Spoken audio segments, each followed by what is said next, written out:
Olá, boa Olá, noite. olá pessoal, tudo bem com vocês?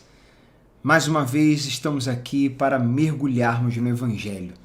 Boa noite, ou bom dia, boa tarde para quem está acompanhando a gravação, dependendo do horário aí que você está assistindo. Vamos seguir nesse mergulho maravilhoso, hoje capítulo 18 do livro de Lucas. Lucas 18 é um capítulo que tem algumas parábolas, lembrando que toda vez que Jesus conta uma parábola, ele está falando do reino dos céus. E esse capítulo 18 já começa com uma parábola que, infelizmente, ela é conduzida, levada, interpretada por muitos pregadores, muitas pessoas, de uma forma materialista, como muitas coisas que a gente já mostrou aqui, né? Mas é uma parábola que tem ensinos profundos e que fala do reino. Vamos então iniciar a nossa meditação aí, Lucas 18. Que Deus abençoe sua vida, Deus conserve, que o Espírito de Deus conserve, que Ele atue na sua mente, no seu coração e não apenas conserve, mas aumente essa sua sede pela palavra, né? A gente tem batido muito numa tecla nos cultos, em lives, que a sede e a fome da palavra, né, de ler a palavra, de meditar, está ligada ao amor, né? Se eu amo, então quanto mais amo, mais sede, mais fome, mais interesse eu tenho por aquela pessoa que eu amo. Então uma coisa vai gerando a outra, né? Eu consigo amar mais quando eu entendo a graça e o evangelho. E aumentando o entendimento, aumenta o amor, aumentando o amor, aumenta a fome, aumenta a sede. Então mesmo sem vontade, mesmo quando você não tiver com desejo, medite no Evangelho, mergulhe no Evangelho, continue mergulhando, não pare, porque você entendendo o Evangelho, cada vez mais seu amor vai aumentar, sua fome, sua sede também. Daqui a pouco você não vai estar meditando, daqui a pouco a pessoa não vai estar meditando, simplesmente porque ela sabe que precisa e ela está ali meditando sem vontade, está meditando porque entendeu que é uma necessidade. Ela está agora, à medida que ela está entendendo, agora ela medita. Antes era por necessidade, era por disciplina, por obediência. Agora ela está meditando também por prazer, por fome e por sede. Chegando nesse nível, aí ela está... É outro nível, né? É uma intimidade, né? Com certeza. E que a gente possa continuar sendo esse solo fértil, né? Porque o solo fértil, né, Marcela, é aquele que está preparado para receber a boa semente e essa semente dar frutos, né? Porque a gente tem que entender que não é só ouvir a mensagem, é guardar para que no tempo certo eu venha praticá-la e ela produza o seu fruto, né? Então a necessidade de perseverança, a necessidade de persistência, né, de esforço, porque o reino de Deus, Marcelo, embora a gente conquiste só pela graça de Deus, mas ele é tomado por esforço. Nem todos que se esforçam alcançam, mas quem alcança, ela há um esforço da parte dela, né? Porque ela quer entender, ela quer ouvir, ela quer saber o que o seu mestre, né, o seu Senhor tem a dizer e ela se aplica na prática dessa mensagem. Eu não estava planejado nas últimas meditações, hoje é o 18, e acho que nenhuma das 18 de Lucas nós fizemos uma oração durante a meditação, mas eu quero fazer uma oração. Eu estou pensando aqui, estou sendo tocado, creio, para fazer uma oração agora nesse sentido. Espírito Santo, essas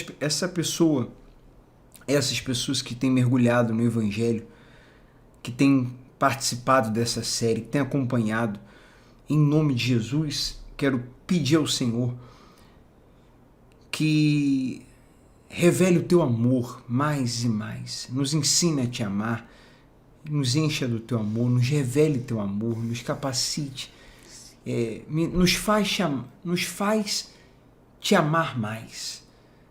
Que aumente o amor, que aumente o entendimento.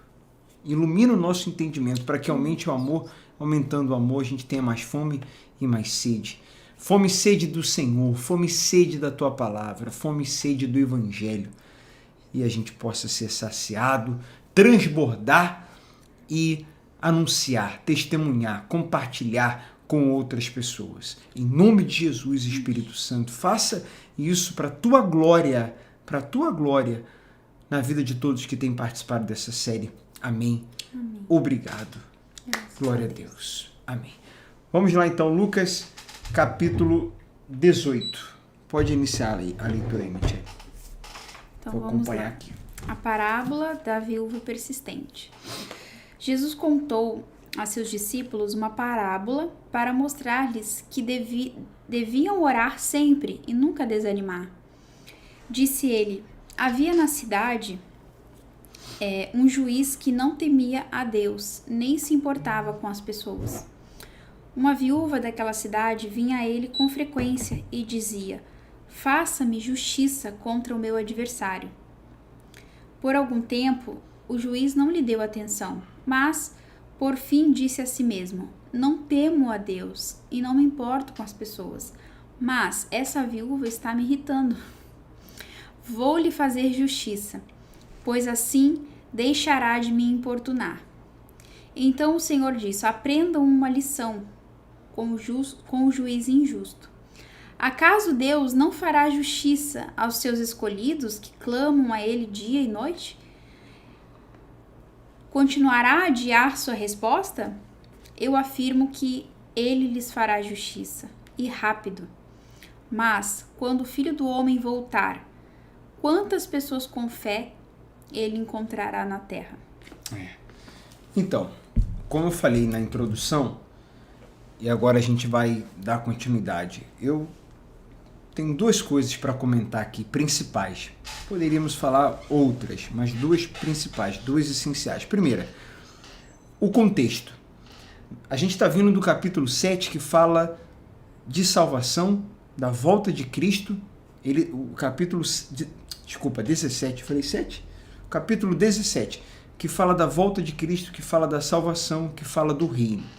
Nós já ensinamos e vimos que as parábolas falam de reino, de salvação. Então, essa aqui é outra parábola, vindo de um capítulo, falando de salvação, e aí a gente entra no 18. A gente precisa considerar o capítulo 17, nós precisamos considerar o que vai vir depois. A gente parou no versículo 8. Não é isso? O que fala do 9 em diante? O que fala antes do 1, né? No caso no 17? O que vem antes? O que vem depois? E isso responde a algo que eu coloquei hoje lá nos stories do Instagram. Uma pessoa comentou em um dos devocionais, no devocional de hoje, nossa, eu entendi essa passagem, uma outra passagem que nós lemos no culto de ontem, domingo, no devocional de hoje, segunda, e aí uma pessoa comentou: eu entendi essa passagem diferente, agora eu estou entendendo, agora eu estou compreendendo. É muito comum, Michele e eu recebermos essas mensagens: agora eu estou entendendo, eu entendi diferente, antes eu não entendia, eu achava que era uma coisa, é outra, nossa, como é forte, nossa, é muito mais profundo do que eu imaginava, nossa, agora minha mente está se abrindo. Por que isso acontece? Porque antes só se lia, e olhe lá, e lia rápido, e lia sem pausar, e lia sem meditar, e lia só uma parte, e parava. Hoje, nós estamos meditando, considerando o contexto, e não apenas alguns versículos. A gente está mergulhando. E aí, você começa a entender coisas que antes, sem mergulhar, você não entendia. É como estar no raso na praia, né? Você está vendo aquelas ondas quebrando, você está vendo aquela onda lá de longe. Agora, se você pegar um barco e ir lá em alto mar, você vai ver coisas, você vai ter uma visão completamente diferente lá da areia. Se você mergulhar você vai ver coisas que lá no raso você jamais veria. Jamais veria. Jamais veria. Então, é isso que está acontecendo. É comum, é normal você entender e ser impactado porque agora você está mergulhando.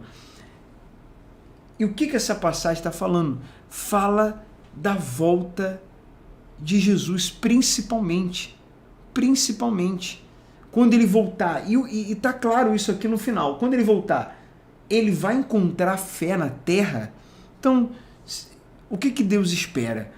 Que os seus escolhidos criem, mantenham essa expectativa da sua volta.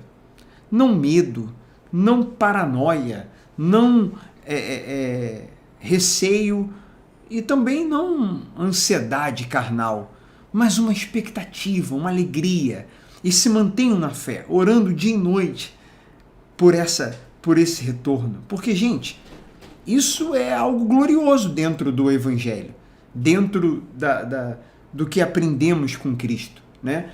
É glorioso Deus ter nos criado, é glorioso a redenção, ele ter vindo nos salvar, e é glorioso ele voltar. E com o seu retorno, estabelecendo a plenitude da sua manifestação, a plenitude da graça, a plenitude da espiritualidade, a gente se tornar corpo glorificado. Estou falando dos salvos, né? Daqueles que se entregaram a Jesus.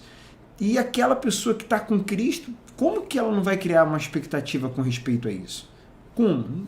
Então, essa pessoa deve orar dia e noite, ter sim essa expectativa. E nesse retorno ele encontrar fé. Então ele conta uma parábola para falar a respeito disso. Como que é a interpretação, Michele, que muitos vão ter dessa parábola? Que se você pedir muito um carro, pedir muito uma casa, pedir muito uma causa para sair, pedir muito algo material, um desejo, uma vontade que você tem. Então, leva-se essa parábola que fala de reino, que está dentro de contexto falando do reino e da volta de Cristo, para esse lado da pessoa pedir muito uma coisa. E às vezes, pessoas que leem essa parábola, essa passagem, ou ouvem, e até quem prega, dá a entender o seguinte: não importa o que você quer, mas se você insistir, orar muito, tu vai receber.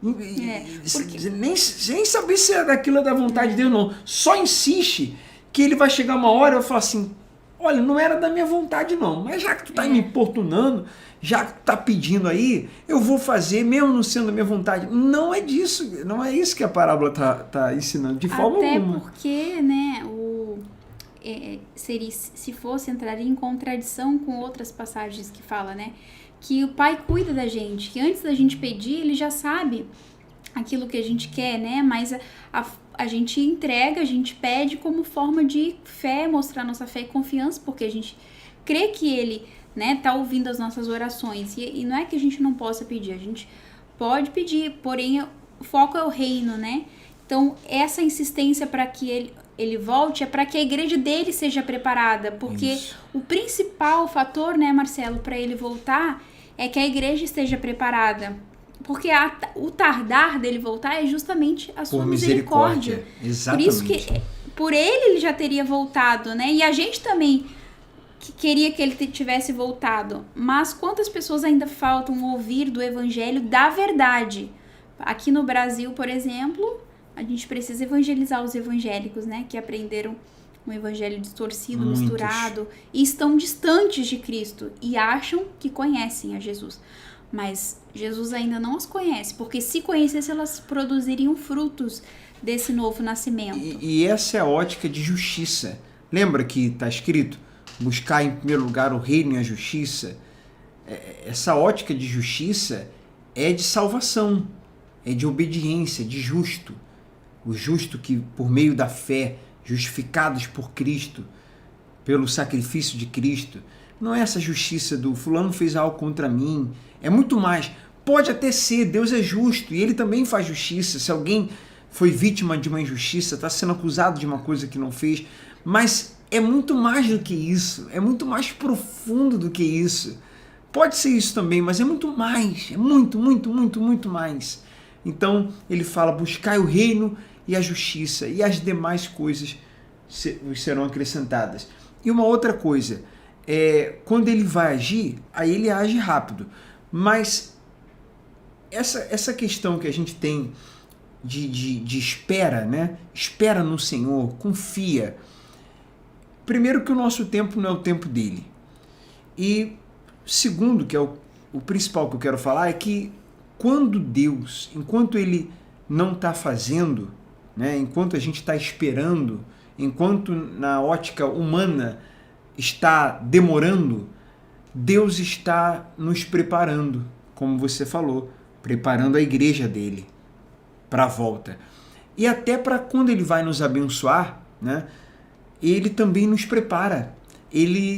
Deus está muito mais interessado no nosso processo de santificação, de preparo, de amadurecimento, de crescimento, de evolução, do que nos dar algo. Para ele é muito mais interessante que a gente se aproxime dele, que a gente cresça espiritualmente, do que ele nos conceder uma bênção. A maior bênção para ele é a gente se tornar uma bênção e não receber algo dele, uma bênção dele, das mãos dele, nas nossas mãos. Mas ele nos tornar uma bênção. Então, é aquilo que a gente já falou aqui em outros capítulos, em outras meditações. Não é que está demorando, é que ele está te preparando. E ele está, muitas vezes, usando uma situação, ou usando dessa demora, entre aspas, para te preparar. Ele não mudou aquela situação que ele tem poder para mudar a hora que ele quiser, porque ele está usando aquela situação para mudar você, para nos mudar, para nos moldar, para nos preparar. Ele tem poder para mudar qualquer situação. Por que não mudou ainda? Porque está usando aquela situação para nos mudar. Então, guarde isso. Deus, ele está muito mais interessado no nosso processo de evolução, de mudança, do que nos conceder algo. Embora ele também nos conceda. O Pai, ele é abençoador e ele tem prazer em abençoar seu filho. Só para encerrar, você que é pai, que é mãe, principalmente, avó, né? Tio, tia, você tem aí uma criança com uma idade baixa, com pouca idade, e aí você tem um celular, você tem dinheiro para comprar o celular para ela, você tem condições de dar um celular para ela. Digamos que você tenha condições de comprar 5 celulares para essa criança, e você não dá nenhum para ela. Nenhum. Até que ela amadureça, até que ela chegue a uma certa idade, até que você se sinta seguro de dar um celular para ela e ela fazer bom uso desse celular e não ficar ali no joguinho o tempo todo ao invés de estudar. E mesmo assim, quando você der, você vai estabelecer alguns limites. Alguns pais fazem isso e são sábios por fazerem isso. Dá limite de horário, dá limite do que assistir, não deixa ficar muito ali naquele TikTok, assistindo uns vídeos que não tem nada a ver, que não edifica, que só faz mal para a criança, principalmente a médio e longo prazo. Então, é um exemplo simples, mas que dá para a gente entender como é que Deus trabalha com a gente também. Tem coisas que ele tem, aliás, tudo ele tem poder para dar. Agora, existe a vontade, existe o tempo e existe a maneira dele trabalhar para que a gente esteja preparado para receber. Tá certo? Isso vale tanto para a volta de Jesus, principalmente, e também para uma bênção que ele possa nos conceder de acordo com a sua vontade. É isso aí. Vamos então a partir do 9. Em seguida, Jesus contou a seguinte parábola àqueles que confiavam em sua própria justiça e desprezavam os demais. Calma aí. Só uma coisa. Vocês já viram crente, religioso, orgulhoso, que despreza os outros? Já viu crente, né, entre aspas, né, já viu aquela pessoa religiosa que ela se sente superior? Ela se sente. Já viu? Ela se sente. Porque ela acha que sabe mais, ela despreza, a outra pessoa falar, ela corta a pessoa na fala dela, e ela acha que está com razão, e ela quer pregar, e os outros são pecadores, sabe? E ela não, e ela parece que é super santa. Já viu gente que, desculpa o termo que eu vou usar, que arrota a santidade, que quer sem passar a impressão, a mensagem de que é muito espiritual, quer provar isso. Assim eram muitos fariseus na época já de Jesus, e assim é muita gente hoje. E essas pessoas, elas não olham com misericórdia para o outro. Essas pessoas costumam condenar, essas pessoas costumam se sentir superior, desprezar, maltratar, sabe? É muito, muito complicado, muito ruim e muito perigoso isso. Mas por que isso acontece? Porque essas pessoas, elas confiam na própria justiça. Elas possuem uma mentalidade, nessa parábola e na outra, as próximas parábolas, vai tratar muito de, guarda essa palavra, que não cabe na graça. Guarda essa palavra que eu vou falar agora aqui. Você já ouviu a gente falar? Guarde ela. Ela não cabe no evangelho. Ela não cabe na graça. Ela cabe nas casas, ela cabe nas empresas, ela cabe no mundo corporativo, ela cabe aí na vida, no dia a dia. No evangelho, não. Qual é a palavra? Você sabe? Meritocracia. Meritocracia. Pensa na meritocracia e lê essa parábola com a gente, você vai entender. Porque esse é o motivo de gente que apoia na própria justiça, no que faz, e se sente superior. E a graça, ela desbanca, ela detona, ela lança fora essa questão de meritocracia, porque a graça é o quê? É o quê? É um favor imerecido. É Jesus nos alcançando, é a salvação disponível para quem crê, não para quem merece. Ou seja, disponível para todos, porque no fundo está escrito que não havia um justo sequer, que todos nós éramos inimigos de Deus, estávamos condenados e e ninguém merecia nada. E isso é muito perigoso, né, Marcelo? Porque é um engano, né? Porque a pessoa, ela acha que ela está salva porque ela faz isso, faz aquilo outro. Ou não faço mais isso, não faço mais aquilo, não faço mais aquilo outro. E isso é um perigo muito grande, né? Porque ela acha que está salva por causa dos seus méritos, né?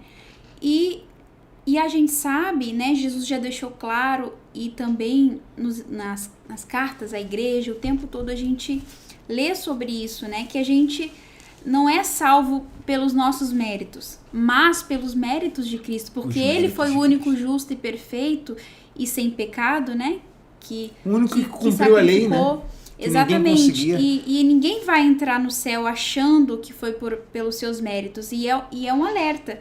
Quem acha que vai entrar porque foi salvo, porque pelo que ela faz ou que deixa merece. de fazer, aí um risco muito grande dela não estar salva, né?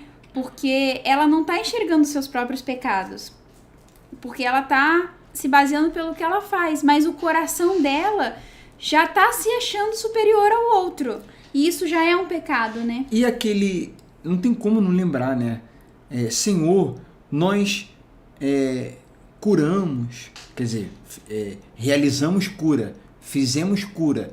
Em teu nome, nós expulsamos demônios. Quer dizer, a gente fez libertação.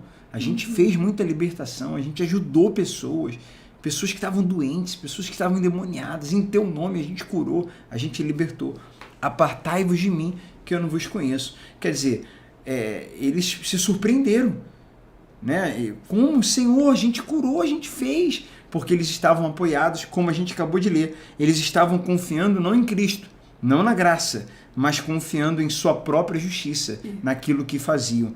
Então, no versículo 10, ele conta a parábola de 2 homens que foram ao templo orar. Aí continua em Michele. Um deles era fariseu, outro cobrador de impostos. Versículo 11. O fariseu, em pé, fazia esta oração. Eu te agradeço, Deus, porque não sou como as demais pessoas. Nossa, calma aí. Eu te agradeço, Deus. Começou bem. Eu te agradeço, Deus, vírgula, porque eu não sou como as demais pessoas, sabe? Começou bem, depois... já viu aquilo?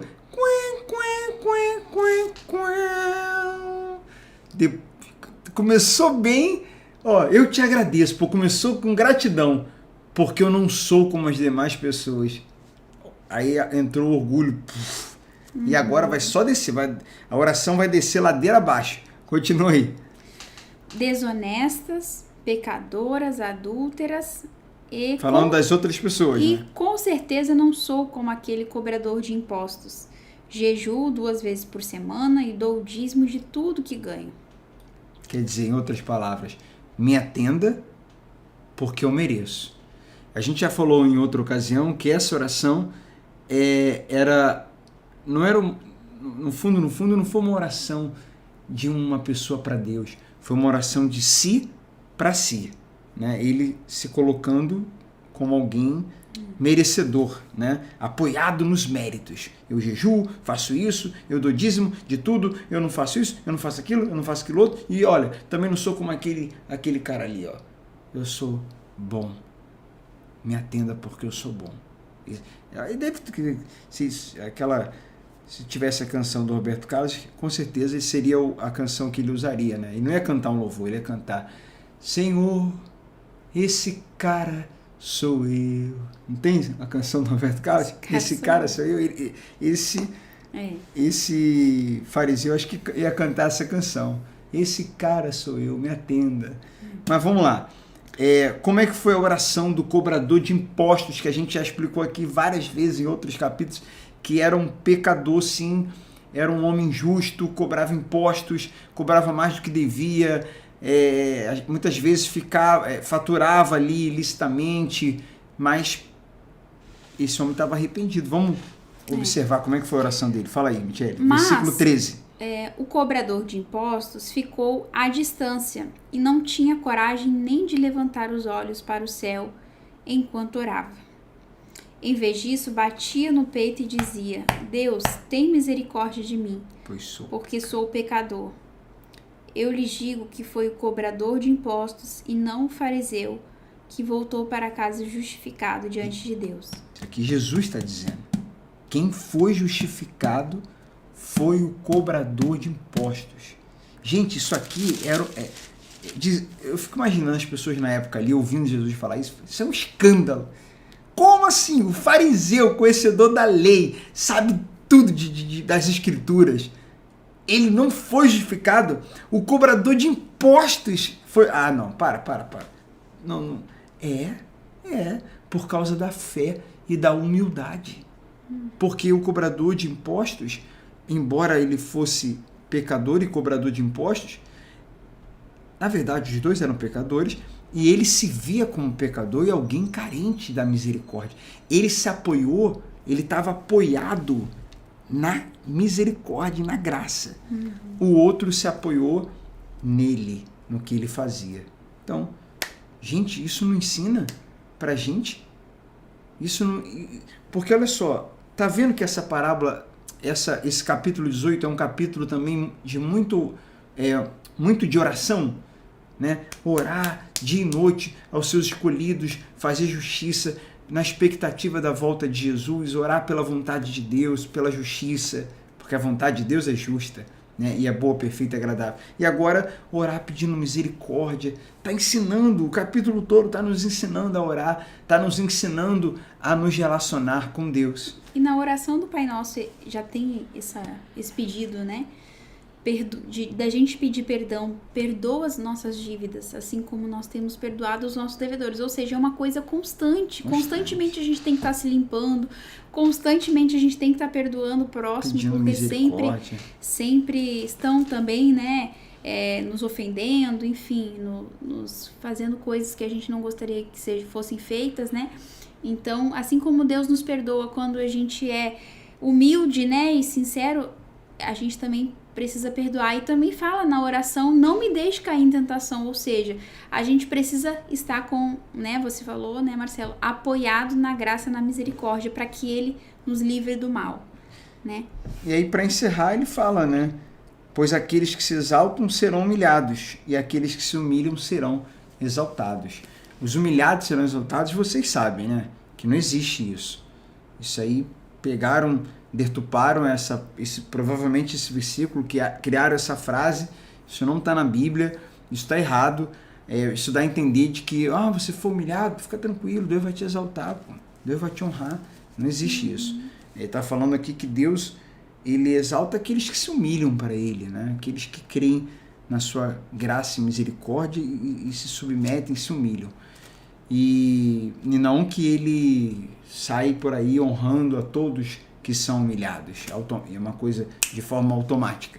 Então, agora a gente vai para o 15, que fala: Jesus abençoa as crianças.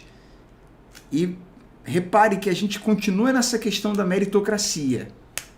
Repara, porque as crianças, falando de criança novamente aqui, e agora no próprio capítulo fala, criança não tem lógica de meritocracia. A criança não tem lógica de mérito. Eu estava até ouvindo um pastor dando um exemplo de que ele foi almoçar com um amigo. Olha só, gente, ele foi almoçar com um amigo e aí ele pegou um livro para presentear um amigo. Aí o amigo falou: não trouxe nada para você, cara. Não. Poxa, eu não tenho nada. Rapaz, aceita o presente. Falei: não, que isso, cara, não precisava. Não, mas eu quero te dar, cara, aceita aí. Comprei para você. Ele: mas eu não. Aí ele tava falando, né? A criança não tem isso. Porque o amigo tá assim: eu não mereço, não precisava e tal, eu não comprei nada para você.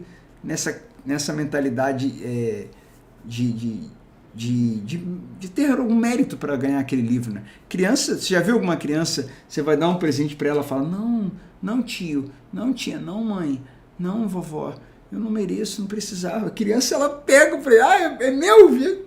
Ela vibra, ela gosta, enfim, gosta sempre muito do presente.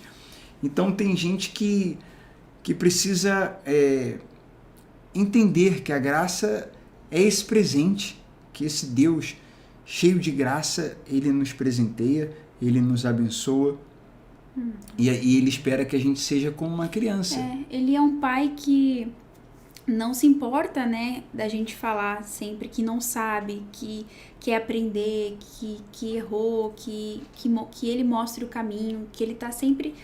ele gosta, né, quando a gente reconhece os nossos erros, as nossas falhas, porque ele está aqui para nos ensinar e nos mostrar o caminho certo, né? É como a criança não tem isso também, essa vergonha de falar: eu não sabia. Ela é interessada em aprender, em querer escutar, em querer ouvir, curiosa, né, e tudo mais. Humildade, enfim, né? É humilde. O Patrick tá comentando ali sobre o ego. Exatamente. Essa questão da meritocracia, ela vai estar relacionada a ego. Então, assim, eu mereço porque eu faço. Como a gente leu na parábola. Já a graça é assim: eu não mereço, mas eu creio. A fé, né, na graça. Eu não mereço, mas eu recebo. Eu creio. Então, a graça conduz para a humildade. A graça, ela detona o ego. Ela desmonta o ego. E na graça, a gente sempre fala também, na verdade, a graça, o entendimento da graça correta, ela nos conduz a um equilíbrio. Nem ego, porque não merecemos, e nem complexo de inferioridade, nem a gente se diminuir também e achar que não somos... nem a gente rejeitar o presente, né? Não, mas não mereço. Sim, não mereço, mas é a graça dele. Receba, creia. Então, nem complexo de inferioridade, nem se diminuir ao extremo, mas nem se achar também, nem ego, porque é pela graça. Mas creia, receba como uma criança, com humildade, né? Lê aí, do 15 ao 17. Aí diz, né? Certo dia, trouxeram crianças para que Jesus pusesse as mãos sobre elas.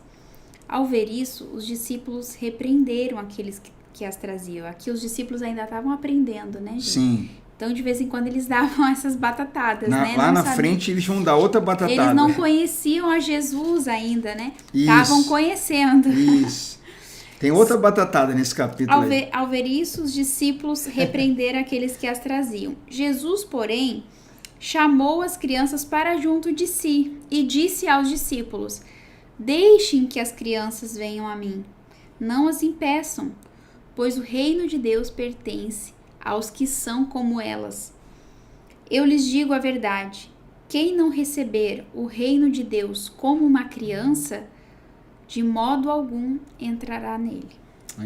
Aí já falamos, né? Agora o homem rico, versículo 18. Lê só o comentário ali, acima do Patrick. Patrícia comentou. Da Patrícia, né?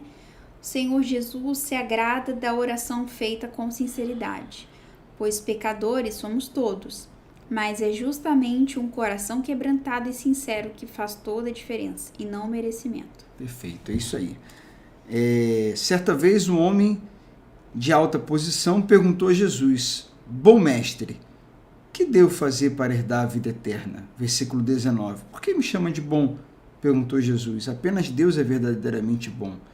Quer dizer, ali Jesus está dizendo, então você crê que eu sou Deus, né?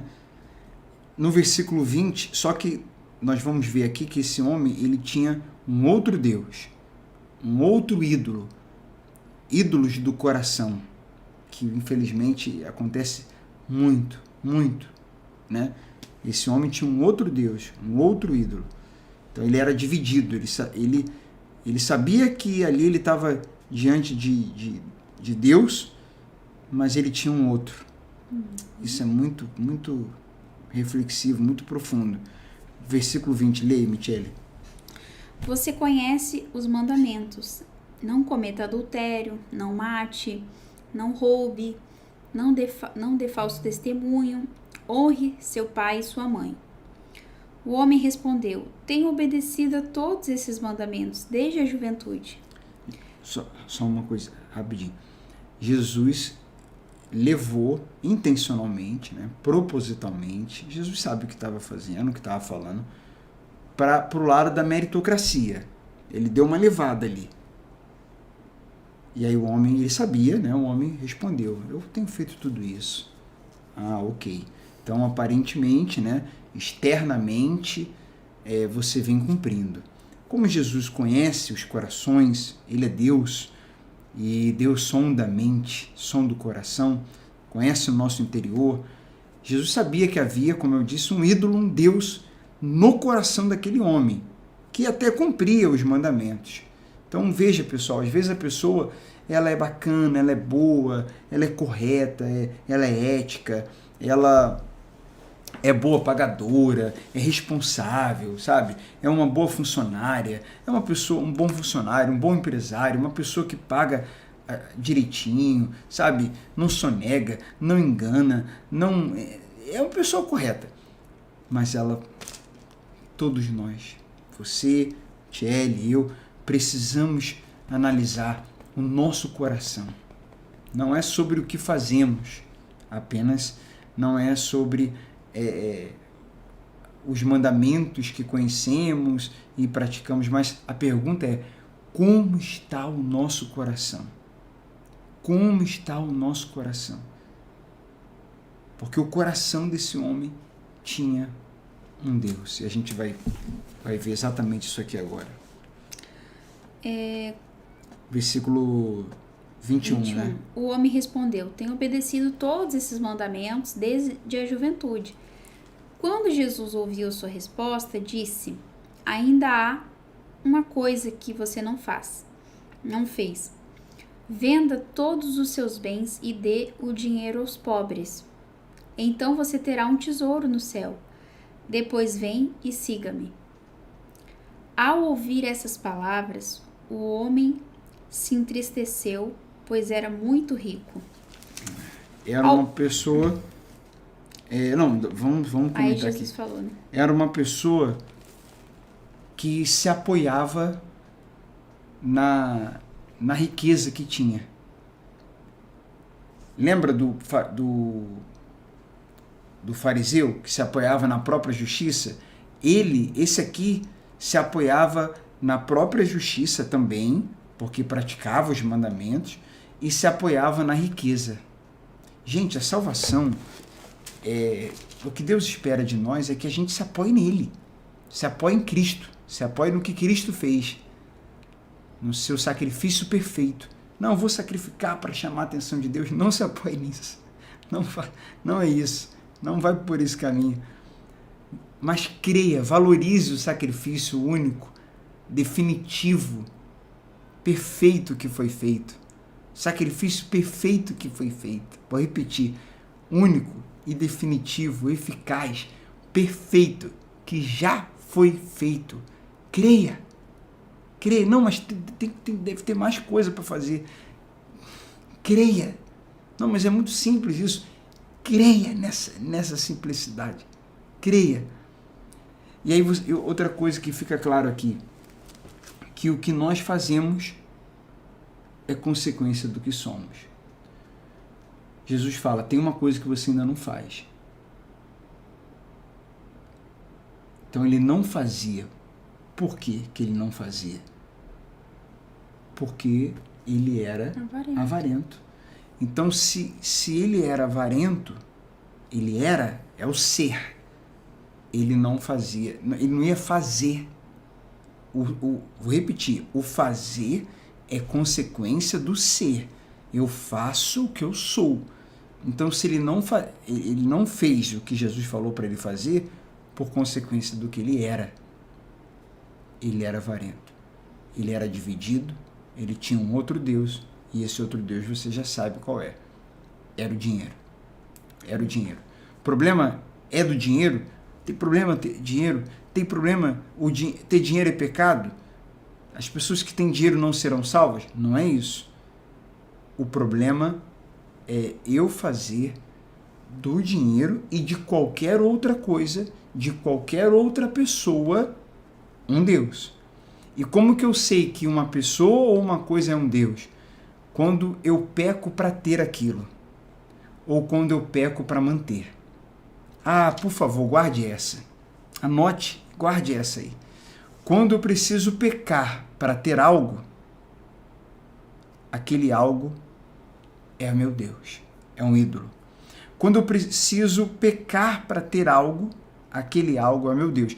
Quando eu preciso pecar, quebrar princípios para poder manter algo, para não perder, não quero perder aquilo de jeito nenhum, e eu desobedeço, eu exagero, eu acabo saindo da vontade de Deus, então aquilo ali é um ídolo, é um Deus para mim. Eu vou repetir. Quando eu tenho que pecar para ter algo, ou quando eu deixo de fazer a vontade de Deus, para poder manter algo, eu peco para poder manter, seja para ter ou para não perder, aquilo ali que eu tô pegado àquilo. Aquilo vira um ídolo para mim. Aquilo é um Deus. E o fato dele perguntar, né, também significa que ele tinha dúvida, porque ele não tinha sido ainda alcançado por essa, digamos assim, porque enquanto a gente não tem essa paz, sim, né, dentro do nosso coração, a gente fica querendo o que falta eu fazer, mas não é fazer, você ainda não entendeu Jesus falando com a gente, que não é o fazer, é o ser. E quando você você tem paz, exatamente. E faz pelos motivos corretos. Consequentemente, né, a pessoa não vai ter apego, né, às coisas. E aí, é essa lição. Aí Jesus continua, né, no versículo 24. Ao ver a tristeza daquele homem, Jesus disse: como é difícil os ricos entrarem no reino de Deus. Porque a maioria se apoia no dinheiro, né? Não todos, mas a maioria acaba se apoiando. É mais fácil um camelo passar pelo buraco de uma agulha que um rico entrar no reino de Deus. Aqueles que o ouviram disseram: então quem pode ser salvo? Jesus respondeu: o que é impossível para as pessoas é possível para Deus. Pedro disse: deixamos nossos lares para segui-lo. Só uma coisinha aqui antes de ler o 29 e o 30. Sabe por que essa pergunta? Esse espanto? Então quem vai ser salvo? Porque ainda na cabeça deles, o sinônimo de ser abençoado por Deus, de ter Deus, isso acontece até hoje. Isso a teologia da prosperidade também ensina. A pessoa tem Deus, como é que a gente vai ver se Deus é com ela, se está na vida dela? pelas bênçãos, pela vida material. A gente vai ver. Porque se Deus está com ela, se ela está com Deus, tem que ter abundância material. Tem que ter coisas materiais para poder revelar, para poder ficar provado que ela tem Deus. E aí, quando Jesus fala que é difícil uma pessoa que tem riqueza entrar, né, que é mais difícil, aí ele está derrubando completamente esses falsos ensinos, né? De que a espiritualidade de uma pessoa é avaliada pelo muito que ela tem. Se ela tem pouco, ela não tem Deus, porque Deus é Deus. Se ela tem Deus, Deus é Deus do muito, né? Então ela tem que ter muito. E o tempo todo no Evangelho isso aí é quebrado, né? O tempo todo. E aqui mais uma vez, que é o reino e a espiritualidade, ela é avaliada, a condição espiritual de uma pessoa, ela é vista como elevada ou não, como bênção ou não. Fulano é abençoado. É pelo caráter, é pelos frutos. A árvore se conhece pelos frutos, não é? E os frutos não são materiais, são frutos espirituais. Frutos espirituais. Já vimos gente com muita condição econômica, arrogante, prepotente e sem amor. Já vimos pessoas com pouca condição, sabe? Pessoas passando aperto, mas uma bênção. Gente que quando ora, Deus atende. Gente usada por Deus, gente que transmite Jesus. E ela está ali, passando uma situação difícil, passando um aperto, gente, sabe? Mas você vê o caráter. Gente que perdoa, gente que tem facilidade de perdoar, gente cheia de graça. Também tem o contrário, né? Também tem gente que tem uma condição financeira que é pobre, né, economicamente falando, orgulhosa. E tem gente que é rica, humilde. Então, não é sobre a questão material, é sobre o interior. O problema é que quanto mais rico, mais a chance da pessoa se apoiar na riqueza e deixando Deus de lado e se apoiar naquilo que tem. Por isso que Jesus fala que é mais difícil, porque infelizmente a maioria acaba fazendo isso. Diz que não vai fazer, promete às vezes não fazer, não vou mudar, não vou me apegar, mas depois que começa a ter, acaba se apegando. Então a pessoa tem que ter um coração muito de Jesus mesmo, totalmente de Jesus, para que ela possa, se tiver mais, ela possa realmente não se apegar àquilo e não fazer daquilo um Deus, um ídolo, jamais quebrar princípios ou substituir Jesus por aquilo ali. Ela sabe que é papel e é apenas uma ferramenta para poder compartilhar e ajudar outras pessoas e investir no reino de Deus também. Vamos seguir aí. Aí no versículo 28, Pedro disse: deixamos nossos lares para segui-lo. E Jesus respondeu: eu lhes garanto que todos que deixaram casa, esposa, irmãos, pais ou filhos por causa do reino de Deus, receberão neste mundo uma recompensa muitas vezes maior. E no mundo futuro terão a vida eterna. Que isso se cumpriu na vida dos discípulos, no sentido porque eles deixaram a terra deles, mas eles iam peregrinando em várias casas, então realmente eles tinham outras famílias, né? Outras porque pessoas, para aquela outras missão casas. que Jesus estava pedindo, né, da fundação da igreja dele, era necessário um sacrifício mais radical, né? Que os discípulos foram escolhidos para isso, os apóstolos foram escolhidos para a fundação da igreja. Então, e aí Jesus falou isso para eles, né? Que eles não iriam ficar desamparados, né? Que iriam ter outras famílias, né? Que eles iriam receber, que eles iriam ser recebidos, né? E Jesus falou também: vocês não vão levar nada, porque lá naquela cidade vocês vão ficar na casa e vou dar direção para outra. Então eles viviam peregrinando de casa em casa até os confins da terra. Muito forte. 31 agora. Jesus prediz sua morte e ressurreição. Versículo 31. Jesus chamou os 12 à parte e disse: estamos subindo para Jerusalém, onde tudo que foi escrito pelos profetas a respeito do Filho do Homem se cumprirá. ele será entregue aos gentios e zombarão dele, e insultarão e cuspirão nele. Eles o açoitarão e o matarão, mas no terceiro dia ele ressuscitará. Os discípulos, porém, não entenderam o significado dessas palavras que lhes estava oculto e não sabiam do que ele falava. É mais uma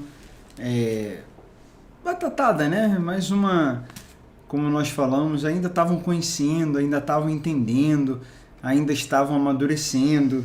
É isso que a gente vê aqui, coisa que muda quando Jesus morre. Quando ele volta e ele sopra o Espírito Santo. E esses discípulos aqui, eles são realmente transformados. É outra cabeça, são outros. A gente repara... São convencidos, né? A gente repara que eles ficam muito diferentes depois do Espírito Santo. E assim, pessoal, a gente está no capítulo 18. Quando a gente terminar Lucas, nós vamos até aqui, ó, o versículo 24, né? Nós vamos até o 24. Quando terminar o 24, depois, ao invés da gente ir para João, que é o nosso evangelho preferido, diga-se de passagem, todos são especiais, os 4, né? Mas a gente tem uma preferência por João, depois a gente vai explicar por quê. A gente já falou algumas vezes. Mas nós vamos deixar João um pouco mais para frente, tá? Já tem aqui no YouTube Mateus, já tem Marcos, a gente está finalizando Lucas, depois vamos para João. A gente deixa João um pouquinho mais para frente e de Lucas a gente vai para Atos. E aí vocês vão ver em Atos que o Lucas também foi o autor de Atos. Nós vamos ver em Atos o evangelho na prática, sabe? A gente vai ver muita prática. A gente está vendo aqui em Mateus, Marcos, Lucas e depois em João muito ensinamento.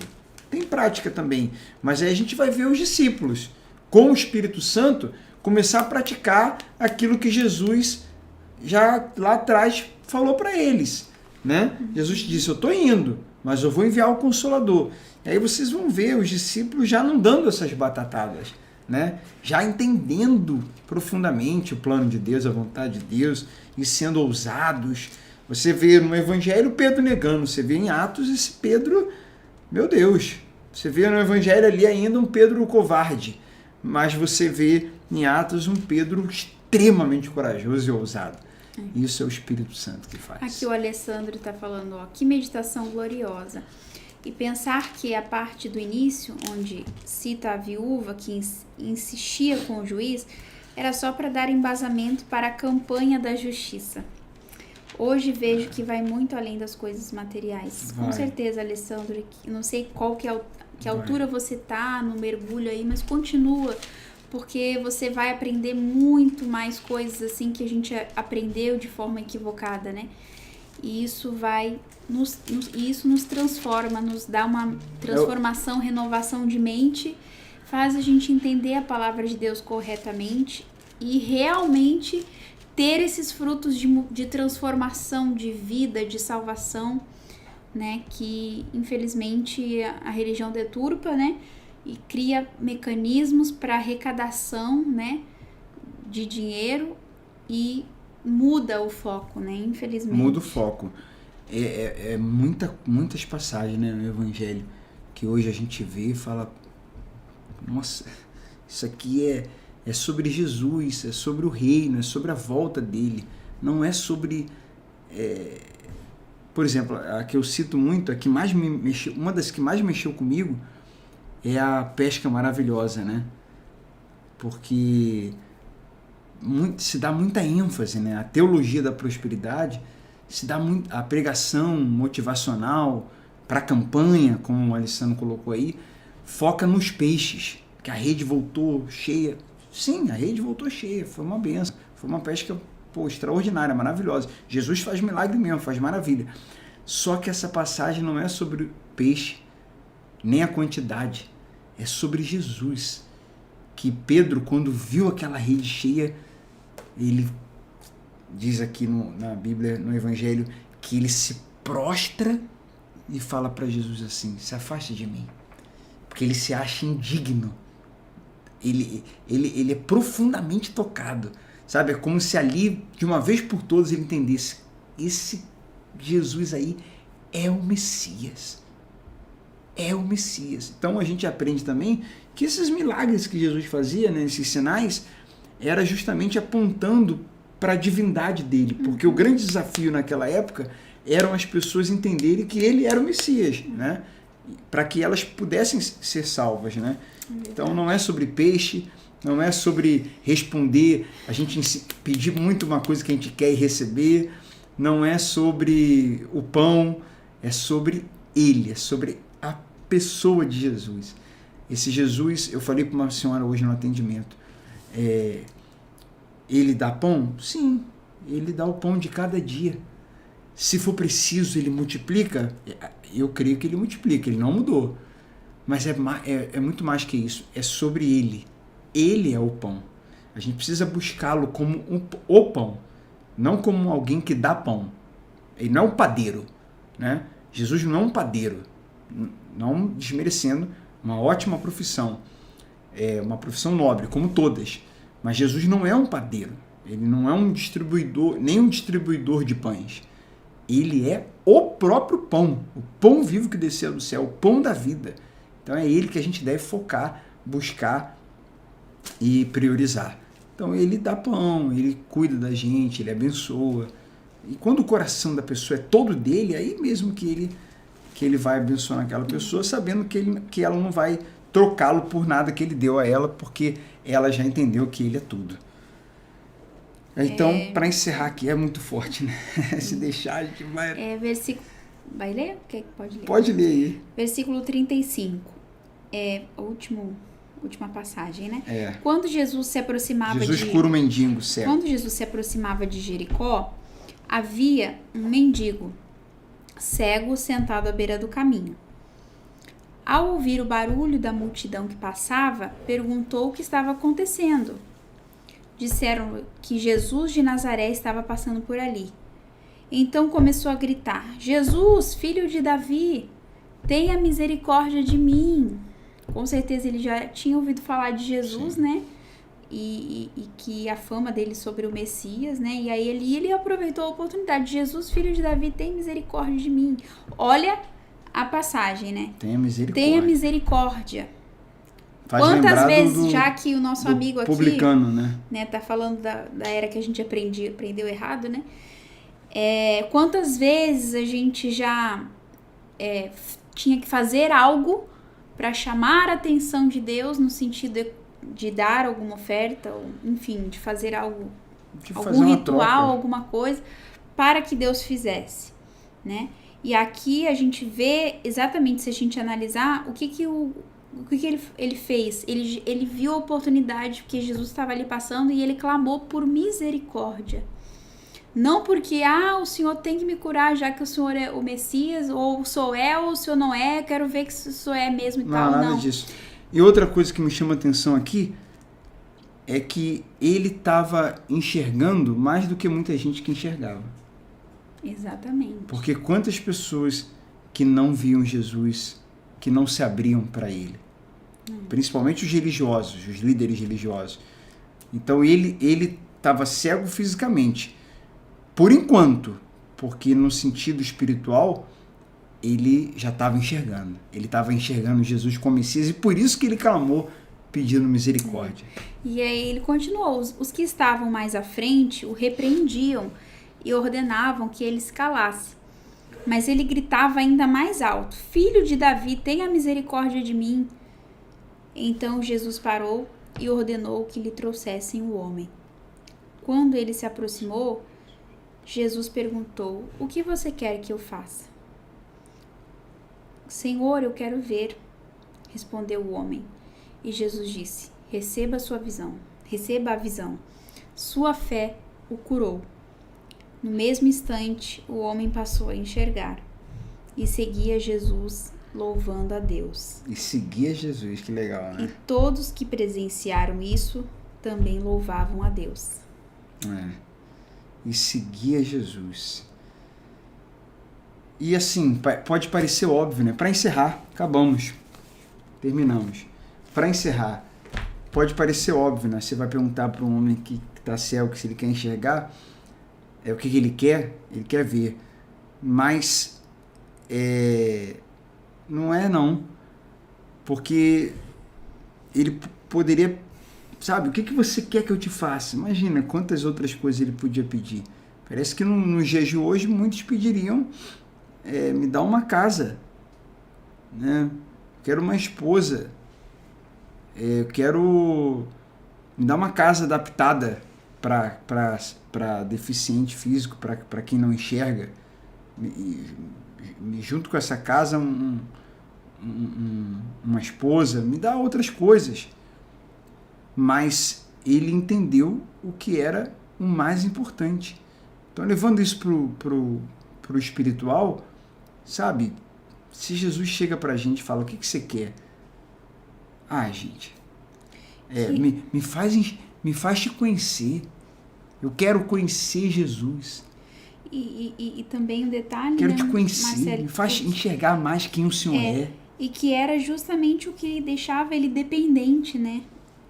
Assim, de outras pessoas, no sentido de ele não podia seguir o trabalhar, ele não podia assim correr atrás do seu sustento. Ele foi na raiz. Ele era ali, né, escravo daquele problema, né? E Jesus queria que ele também realmente, né? Porque como você falou, ele poderia pedir, né, dinheiro, esmola ou, né, enfim, outras coisas, mas ele pediu justamente aquilo que ele precisava para ser livre, né? Para ser livre e para resolver outras coisas.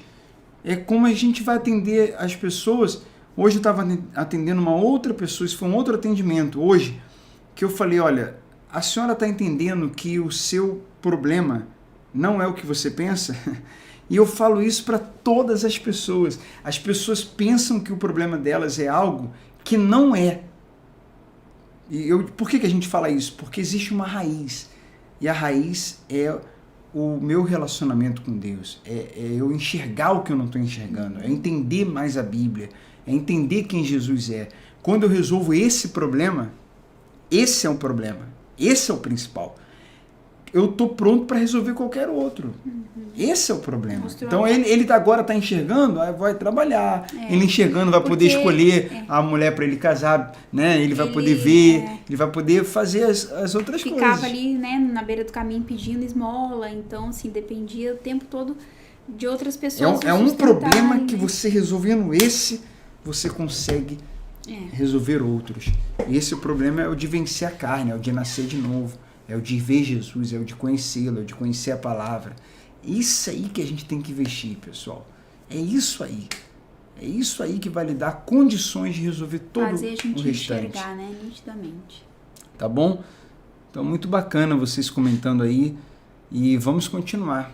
Vamos continuar mergulhando. Se você está aqui com a gente no 18 e não terminou o Mateus, termina lá o Mateus, termina o Marcos, vem devagarinho, mas vem vindo até chegar aqui na gente e vamos acompanhar o 19 com a gente, acompanha o 20, mas não deixa para trás aquilo que já está gravado lá de Mateus e de Marcos, não. Tá bom? E o que a gente pede a vocês, né, que nos ajudem, agora a gente vai encerrar o vídeo, vai ficar ali, deixa o seu like, escreva um comentário do que mais te tocou nessa mensagem, porque a gente vai compartilhando com outras pessoas para chamá-las também para esse mergulhando, e aí fala como tem te ajudado, tá bom? Isso é muito importante também. Isso é pregar o evangelho. Se você compartilha com alguém, não é você que está falando no vídeo, mas se você está compartilhando, é como se você estivesse pregando o evangelho, está ajudando na propagação do evangelho, está anunciando o evangelho. Não está aqui falando, mas está fazendo chegar a mais gente, tá bom? Deus abençoe. Um abraço com todo carinho para todos vocês e até a próxima. Vamos em frente. Tchau.